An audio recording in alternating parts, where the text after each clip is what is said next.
balik lagi sama aku, Cesa.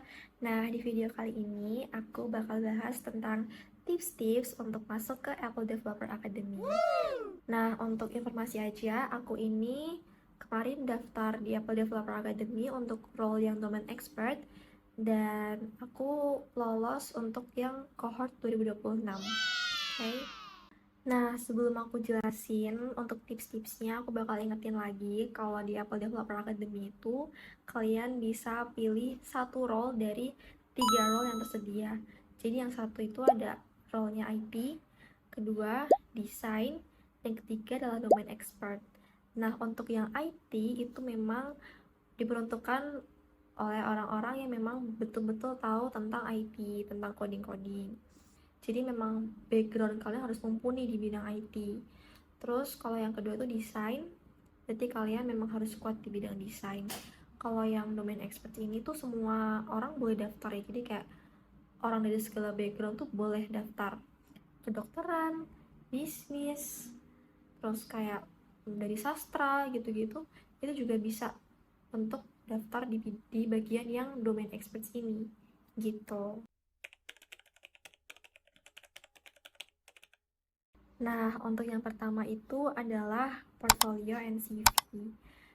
Untuk aku kemarin, aku tulis CV-nya sih biasa aja ya, kayak ya CV pada umumnya lah. Dan aku juga bikin CV-nya itu kurang lebih itu sesuai dengan ketentuan yang diberikan oleh Apple. Jadi waktu itu kan aku dapat kayak panduannya gitu kan.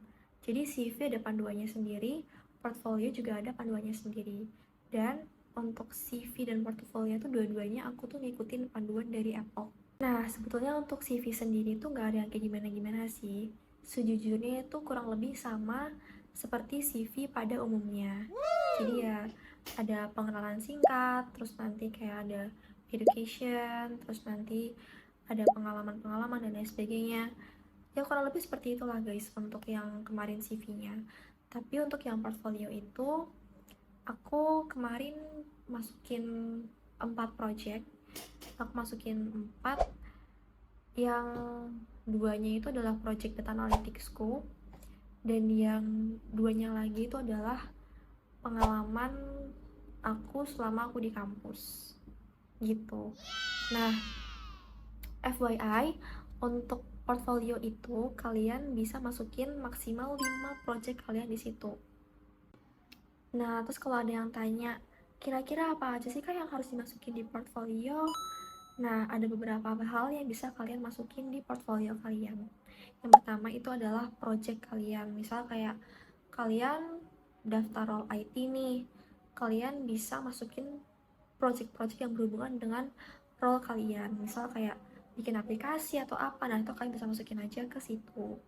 Yang kedua itu adalah tentang organisasi. Kalian bisa masukin organisasi di situ. Kayak kalian ngapain aja di situ, foto-fotonya, sertifikat. Nah, itu masukin aja. Terus yang ketiga itu adalah lomba. Kalian bisa masukin achievement kalian di situ. Kayak kemarin kalian masukin menang lomba apa, kalian bisa masukin sertifikatnya, dan kalian juga bisa masukin foto-fotonya di situ. Nah, untuk aku kemarin, aku tuh masuknya itu adalah tadi 2 project data analytics, 1 pengalamanku sebagai mentor di BINUS, sama 1 lagi pengalamanku kemarin berhasil jadi finalis untuk lomba bisnis. Itu aku masukin, jadi total ada 4. Nah, di portfolio ini itu aku kayak ceritain gitu, kayak aku ngapain aja di situ. Kerjaanku tuh kayak gini, gini, gini, gini, gini. Kemarin aku ngerjainnya bareng sama timku dan lain sebagainya, tuh aku ceritain semua di dalam portfolio aku. Nah, untuk portfolio ini sebenarnya tenang aja, karena dari Apple-nya sendiri tuh kemarin aku beberapa kali ikut portfolio klinik, alias nanti tuh kayak ada Zoom gitu untuk membantu kalian dalam mengerjakan atau membuat portfolio, supaya kalian tuh gak bingung apa aja yang harus dimasukin, caranya bikin kayak gimana. Jadi tuh ada panduannya sendiri.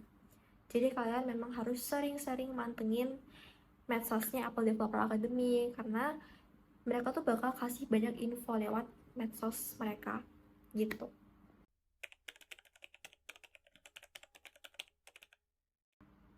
Nah, lanjut nih, setelah kalian lolos untuk tahapan tadi yang pertama, kalian akan lanjut ke tahapan online test. Di sini adalah bagian yang harus banget kalian siapin. Nah, untuk online testnya nanti akan dibagi jadi 2 section.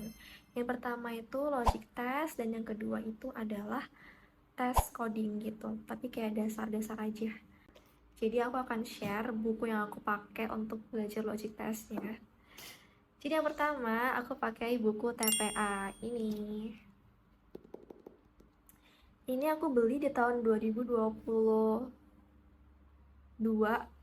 waktu aku SMA, karena waktu itu aku kayak daftar beasiswa gitu dan aku harus belajar tes TPA ini karena memang ini sangat amat berguna ya untuk segala bidang.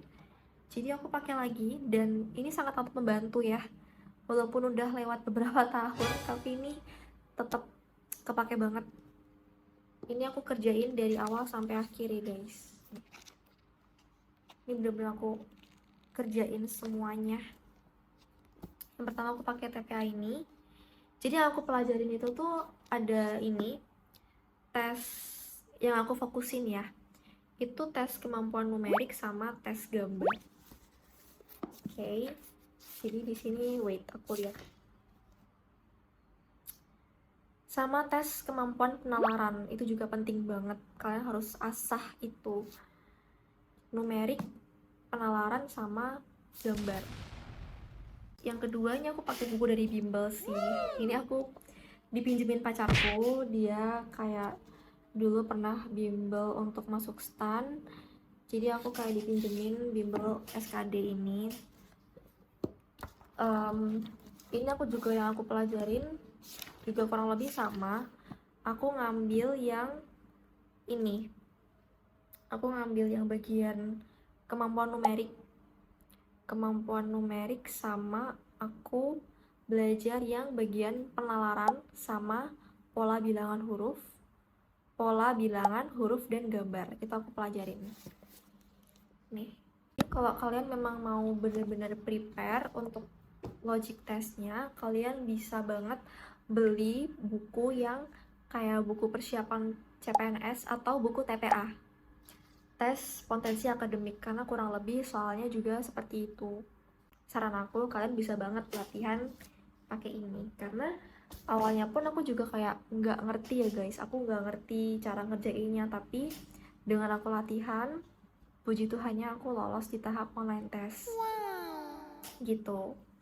Dan untuk tes yang codingnya, jujur aku belajarnya pakai ChatGPT karena aku kayak udah kayak mencoba belajar lewat buku tuh kayak aku kayak nggak ngerti. Makanya akhirnya aku belajarnya lewat ChatGPT karena menurutku jauh lebih gampang untuk dimengerti dan itu kayak bisa pakai bahasa teman.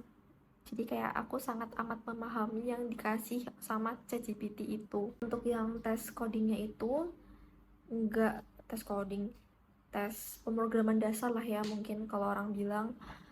Pemrograman dasarnya itu sebenarnya itu tuh basic guys, kayak gak ada yang terlalu susah atau gimana-gimana. Untuk tes yang ini itu kalian perlu siapin basic coding kayak perulangan, terus kayak array, terus OOP. Jujur kalau yang paling banyak keluar tuh adalah OOP, jadi kalian bisa perbanyak pelajari tentang OOP. Nah, untuk online test ini itu bentuk soalnya itu adalah pilihan ganda. Oke, jadi nanti kalian nggak perlu repot-repot untuk kayak coding manual atau apa, itu nggak perlu. Jadi nanti tuh sudah disediakan opsi jawabannya, kalian tinggal pilih aja mana yang menurut kalian tuh benar. Itu untuk online testnya. Nah, kalau dari pengalamanku kemarin itu aku online testnya tuh sekitar 100 sampai 120 menit. Aku tuh lupa, pokoknya 100 menitan lah guys yang aku ingat kemarin. Kalian harus bisa alokasiin waktu kira-kira untuk mengerjakan section pertama itu berapa menit, untuk yang section kedua itu berapa menit. Itu kalian harus ngukur supaya kalian cukup waktunya. Oke. Nah, setelah dari online test, kalian nantinya akan lanjut Lanjut ke tahap terakhir yaitu FGD. Nah, kali ini aku bakal share tips-tipsnya supaya kalian bisa lolos di tahap FGD-nya. Nah, untuk di tahap FGD-nya itu aku bener-bener latihan banget. Jadi aku waktu FGD itu aku latihan ngambil topik random gitu. Kayak aku caranya itu adalah aku minta tolong ChatGPT untuk generate beberapa topik random. Generate topik random, terus nanti kayak aku mikir solusinya itu seperti apa. Waktu itu aku minta tolong sama pacarku dan sama teman-temanku juga untuk tolonglah ini aku tolong bantuin untuk FGD-nya, kayak tolong kamu kasih topik dari salah satu ini, nanti aku bakal kasih solusinya gitu. Aku kemarin latihannya kayak gitu sih kurang lebih. Dan untuk FGD itu sebenarnya yang perlu kalian terapkan itu adalah kalian harus belajar untuk berempati terhadap orang lain, utamakan empati, belajar untuk dengerin orang lain, dan belajar juga untuk mengungkapkan pendapat dengan baik dan dengan sopan. Jangan lupa juga asah kemampuan kalian dalam berpikir kritis, karena FGD itu menurutku tuh memang benar-benar perlu keterampilan berpikir secara kritis, karena kita benar-benar kayak dikejar waktu banget, dan itu tuh kayak kita harus menghasilkan solusi gitu. Jadi aku kayak ngerasa itu kayak pressure banget dan harus mikir cepet dan mikir kritis. Jadi kan harus latihan caranya mikir cepet dan mikir secara kritis. Nah, untuk FGD-nya itu kemarin aku yang di Tangerang itu flow-nya tuh kurang lebih nanti kalian akan dikelompokin. Satu kelompok itu isinya tuh 5-6 orang, dan nanti kalian akan disuruh untuk diskusi tentang satu topik. Topiknya itu tuh nggak melulu tentang teknologi ya, jadi kayak topiknya tuh kayak random gitu. Dikasihlah satu topik, bang. Terus setelah kalian dikasih satu topik, kalian disuruh untuk berdiskusi sama teman-teman kalian terkait hal ini tuh nanti solusinya seperti apa, apakah kalian setuju atau enggak, kayak gitu. Nah, pada saat kalian tadi ya berdiskusi tuh kalian harus, yang tadi aku bilang, utamain empati, dengerin pendapat orang lain, jangan tiba-tiba kayak ngekat omongan orang lain. Jadi kalian harus bener-bener menghargai orang lain di situ. Tunjukin kalau kalian tuh bisa berkolaborasi dengan orang lain, dan tunjukin kalau kalian itu adalah orang yang mau menghargai orang lain. FGD itu tuh yang dinilai itu bukan hasilnya, jadi bukan salah, bukan benar, tapi bagaimana proses kalian dalam berdiskusi itu tadi, kayak apakah kalian bisa menghargai pendapat orang lain, apakah kalian bisa mengkomunikasikan ide-ide kalian dengan baik, apakah kalian bisa memecahkan permasalahan ini dengan solusi yang kritis dan solusi yang baik. Itu sangat amat dipertimbangkan pada saat FGD. Nah, setelah kalian nanti berdiskusi, kalian akan disuruh untuk mempresentasikan hasil dari ide-ide kalian. Jadi kayak solusinya apa? Nah, itu kalian presentasiin. Nah, sebenarnya ini bebas sih, kayak nggak disuruh juga kayak harus satu orang doang yang presentasi atau harus semuanya presentasi, tuh nggak ada aturan kayak gitu. Kayak bisa pilih mau satu orang doang atau mau yang semuanya tuh ngomong. Cuman kalau aku sih aku prefer semuanya ngomong ya, karena itu akan jauh lebih bagus lagi, karena semua orang memiliki kesempatan untuk ngomong, untuk presentasi di situ. Makanya kayak aku waktu itu kelompokku semua orang presentasi. Jadi misal kayak aku presentasi bagian A, temanku bagian B, temanku lagi bagian C. Jadi kayak semua orang tuh punya porsi ngomongnya masing-masing. Dan kalian pada saat FGD juga harus make sure bahwa semua orang itu punya jatah ngomong. Jadi jangan sampai ada satu orang yang mereka tuh nggak ngomong sama sekali. Kalau bisa kalian tanya gitu, kayak ada orang yang belum ngomong nih, kan katanya aja, kalau dari kamu gimana? Ada ide nggak? Kayak gitu. Jadi kalian tanyain aja ke mereka, pastiin punya jatah ngomong yang sama ya setiap anggota di kelompok itu. Ini sebenarnya tips dari aku sih, kalau kalian itu mau latihan FGD bareng sama anak-anak yang lain, maksudnya orang-orang yang daftar Apple juga, itu kalian bisa cari temen lewat Twitter. Jadi waktu itu tuh aku punya pengalaman unik ya. Aku tuh sering main Twitter kan. Waktu itu aku lihat ada orang yang cari teman buat latihan FGD Apple. Akhirnya waktu itu aku DM orangnya gitu, "Kak, aku mau dong latihan," gitu kan.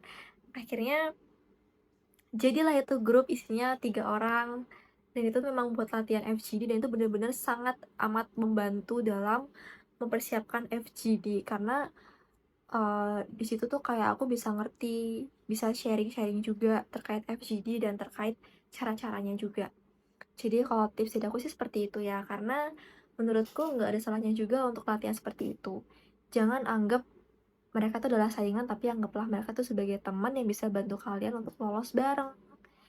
Jadi pas itu aku bener-bener kayak grateful banget karena aku ketemu sama teman-teman aku lewat Twitter. Puji Tuhannya juga mereka juga lolos. Jadi ya gitu guys. Perbanyak latihan, oke? Okay? Nah, sekian tips dari aku. Itu yang dari awal sampai akhir itu benar-benar aku terapin karena memang ini dari pengalaman aku sendiri sebagai orang yang kemarin daftar untuk cohort 2026. Nah, untuk kalian yang mau tanya-tanya, kalian boleh banget DM aku di Instagram. Aku bakal tulis IG gue di sini. Atau kalian juga bisa kasih pertanyaan kalian di kolom komentar di bawah. Semangat buat kalian semua yang lagi memperjuangkan Apple Developer Academy.